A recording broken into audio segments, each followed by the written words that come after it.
Baik, Assalamualaikum warahmatullahi wabarakatuh. Perkenalkan, kami dari kelompok 17 kelas Holmes. Di sini kami akan menjelaskan mengenai capstone project kami yang berjudul AI Based Fraud Detection. Nah, untuk anggota kelompok, di sini ada saya sendiri, Surya Alvin Mauludin, kemudian ada rekan saya, Vicky Ariwijaya, dan Iyas Abdurrahman. Untuk penjelasan yang pertama mengenai permasalahan akan dijelaskan oleh teman saya, yaitu Vicky Ariwijaya. Pada Vicky, dipersilahkan.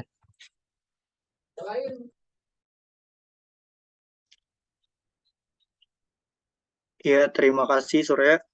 Pertama-pertama kita akan bahas terkait permasalahan, yaitu pada fraud atau biasa disebut dengan kecurangan dalam bidang bisnis, yaitu baik berasal dari internal maupun suatu eksternal suatu perusahaan, yang dimana kasus fraud sering terjadi dan bahkan terungkap di setiap tingkah aspek kehidupan masyarakat. Gejala tindakan fraud bisa berupa suatu kejanggalan dalam normal catatan akuntansi, internal kontrol yang rendah, ketidaknormalan dalam menganalisa, dan perubahan gaya hidup, yaitu perilaku yang tidak biasa dan serta keluhan tentang bagaimana segala aktivitas yang masih dilakukan secara manual, sehingga kurangnya efektif dan efisien dalam suatu metode kontrol. Mungkin lanjut.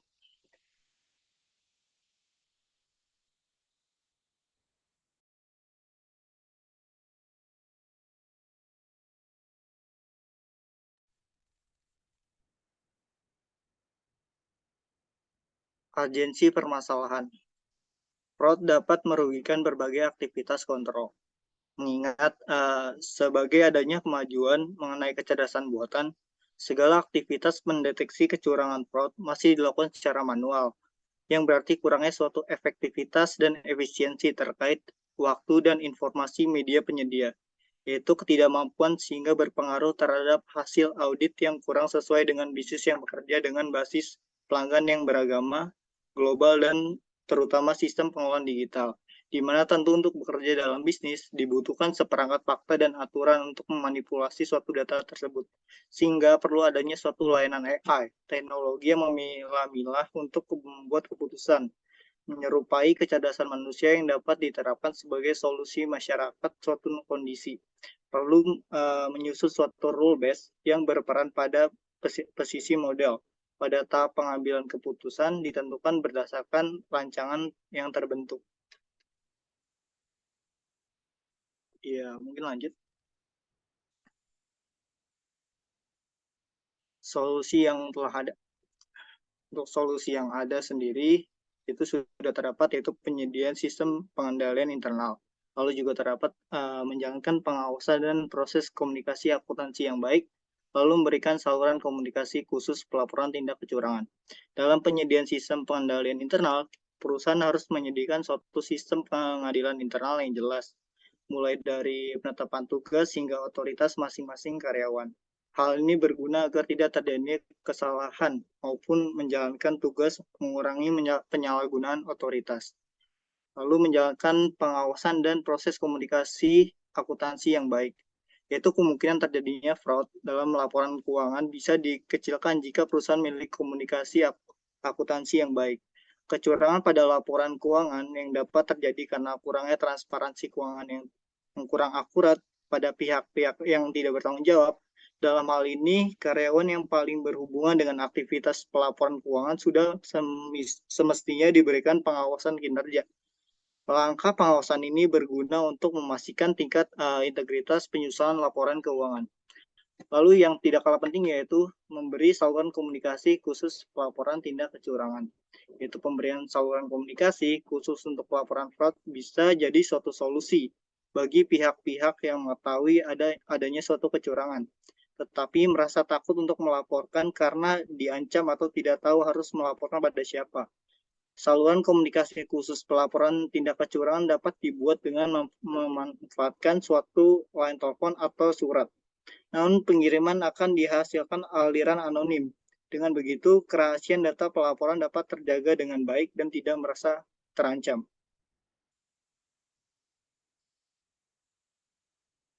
Ya, mungkin selanjutnya akan dijelaskan oleh rekan saya, Surya. Baik, untuk selanjutnya yaitu merupakan solusi yang kami usulkan. Nah, untuk solusi yang kami usulkan, di sini kami mengusulkan sebuah solusi dari permasalahan fraud atau kecurangan yang ada, yaitu pembuatan sistem pendeteksi fraud dengan menggunakan kecerdasan buatan atau biasa kita sebut AI. Nah, sistem yang kami rancang ini diberi nama AI Based Fraud Detection System. Sistem ini akan bisa mendeteksi apakah sebuah transaksi tersebut fraud atau tidak dengan menggunakan pendekatan machine learning. Nah, kemudian tools yang akan digunakan itu merupakan tools yang ada di cloud, seperti Azure SQL Database sebagai penyimpanan, kemudian Azure Machine Learning untuk pengembangan model machine learning-nya.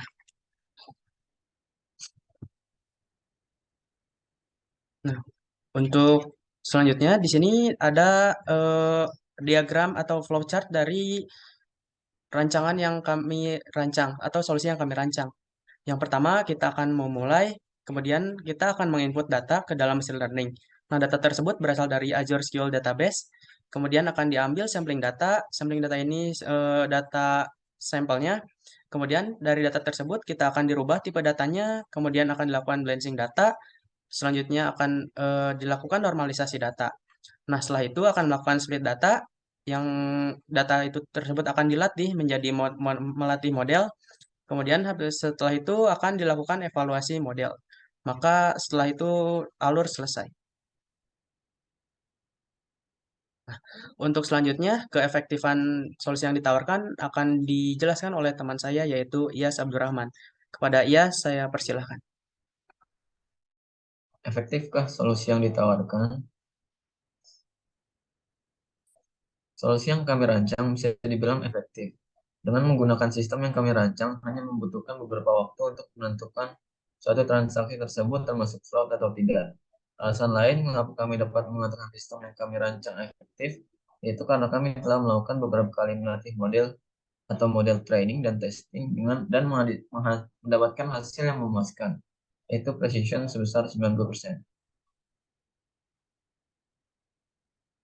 Berikut merupakan pipeline rancangan sistem yang kami buat. Pipeline dimulai dari komponen dataset yang merupakan dataset yang telah diambil dari Azure SQL Database dan kemudian dikapsulasi menjadi komponen dataset pada Azure Machine Learning. Setelah itu akan dilakukan data sampling untuk mengambil 1/100 data secara random dari komponen dataset. Hal ini dilakukan karena dataset mempunyai terlalu banyak data, sekitar 6 juta baris. Dan hal tersebut dapat membuat beban komputasi yang dilakukan oleh cloud terlalu besar, sehingga berbagai tahapan machine learning yang akan dilakukan nantinya akan diproses dengan lebih lama. Lalu, akan dilakukan beberapa tahapan edit metadata seperti mark feature column untuk menandai kolom yang merupakan kolom feature, convert some string column to double untuk mengconvert beberapa kolom string menjadi double, mark labels kolom untuk menandai kolom yang merupakan kolom label. Setelah itu akan dilakukan tahapan oversampling data. Tahapan ini merupakan salah satu tahapan kritis pada pipeline ini karena permasalahan fraud itu sendiri merupakan salah satu jenis permasalahan yang datanya sangat tidak seimbang antara data berlabel fraud dan data berlabel bukan fraud. Hal ini tentunya merupakan tantangan tersendiri bagi kami untuk mengatasi hal tersebut. Dan tentunya kami di sini mengatasi tersebut dengan melakukan oversampling data smooth. Tahapan selanjutnya adalah memilih kolom mana saja yang akan digunakan. Karena tentunya pasti ada beberapa kolom yang jika digunakan pun tidak akan mempengaruhi apa-apa, seperti kolom nama, alamat, kode pos, dan lain-lain.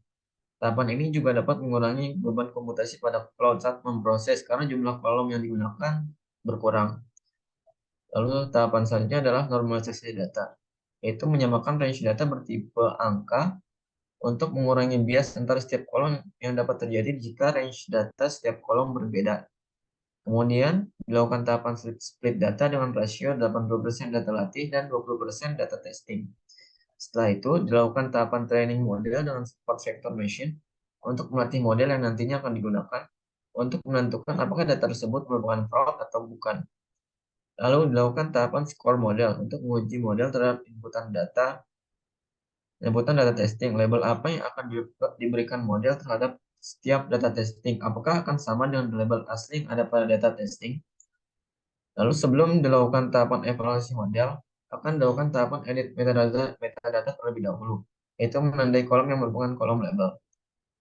Lalu terakhir, tahapan evaluasi model yang digunakan untuk mengevaluasi performa dari model tersebut. Next. Berikut adalah hasil evaluasi model. Jika dilihat di sini, evaluasi matriksnya ada akurasi, presisi, recall, advance score, dan AOC semuanya berada di nilai di atas 0,9. Dan di sini juga bisa dilihat matriks true positif, nilai yang true positif itu ada sekitar, data yang true positif itu ada sekitar 11.492, dan yang true negatif ada sekitar 11.540, yang false negatif itu ada 824, dan false positif itu ada sekitar 1.169. Lalu jika dilihat pada grafik row curve, itu juga kita juga dapat melihat bahwa grafiknya itu sangat bagus karena menyerupai melengkung dengan hampir siku-siku. Lalu di precision recall curve juga sama. Ya. Lalu next. Sekian presentasi kelompok kami, kurang lebihnya mohon maaf. Terima kasih.